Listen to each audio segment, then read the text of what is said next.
And that's how I know that the set has to end, right there.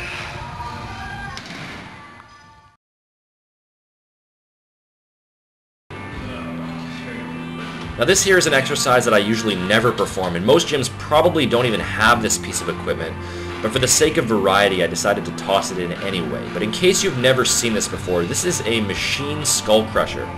It's really not a terrible exercise, but I don't see any reason to perform this machine variation as opposed to the traditional free weight skull crushers. You'll find that when it comes to arm training, there are literally endless variations that you can perform, but there's no real good reason to deviate from the basics. Basic barbell and dumbbell curls, tricep pushdowns and extensions, you really can't beat those.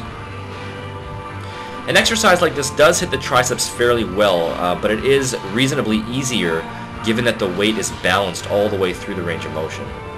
So I don't normally perform this exercise, and I would not recommend it. Stick to the basics.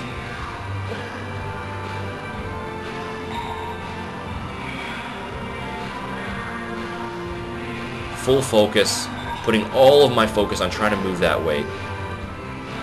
As long as the weight's moving, you gotta keep going. And this is muscular failure right there.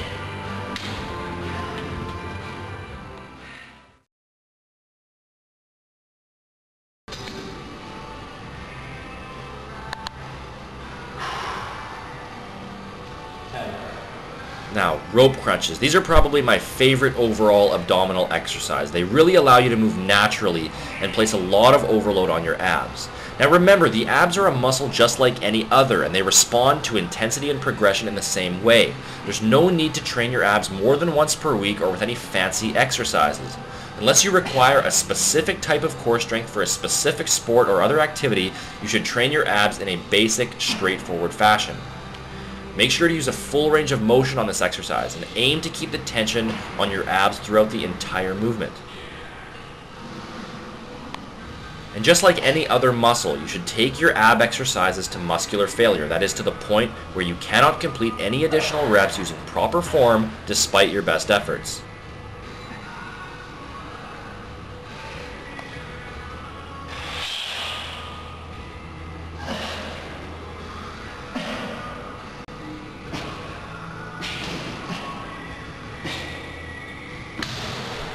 Remember, as I've said many times before, and it's really important that you realize this, the ab work that you perform in the gym only plays a very small role in achieving the six-pack that most bodybuilders are after.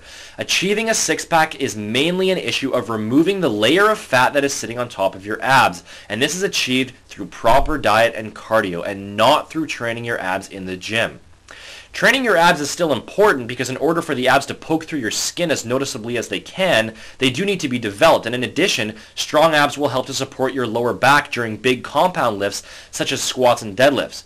But don't make the mistake of somehow putting the abs into their own class. They're a muscle just like any other and should be trained as such. While heavy chest pressing and heavy rows do wonders for your front and rear delts, side laterals are an important exercise to include because of their stimulating effect on the medial head of the shoulder, which will widen your upper body considerably. Generally, I would recommend using dumbbells for this lift, but I personally have a history of shoulder problems due to incorrect training techniques in my earlier years, and as a result, I'm forced to use cables as they place less stress on the shoulder joints. I'm also forced to be really slow and deliberate with this lift, and as a result, you can see that I'm really not using very much weight. Now, if you're going to use the cable variation, you can either perform this with your arm behind your back or out in front. I personally prefer it behind my back, but it's really not a big deal which variation you choose. Bringing the weight all the way up until the upper arm is just above parallel and all the way down as far as you can. And again, just like any other exercise, even with side laterals, you've got to continue to set all the way to muscular failure. You can see here the all-out struggle to get that weight up.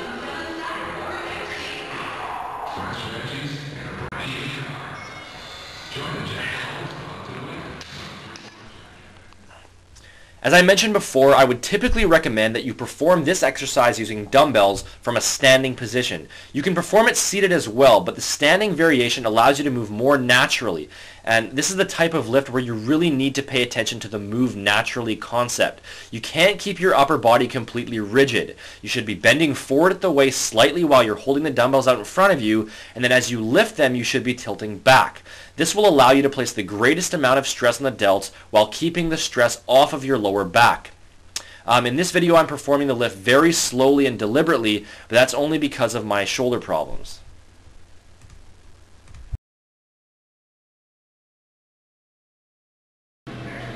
This is a great exercise for forearm development and for total body development as a whole. It's pretty straightforward, as you can see. The goal here is to pick up a pair of dumbbells and to walk with them as far as you can before dropping them. I don't always include farmer's walks, but if I do, it's usually going to be at the end of my back workout. You've got to really focus here, using all of your energy to squeeze those dumbbells and to hold on to them. And you got to continue until you absolutely can't hold on to them any longer.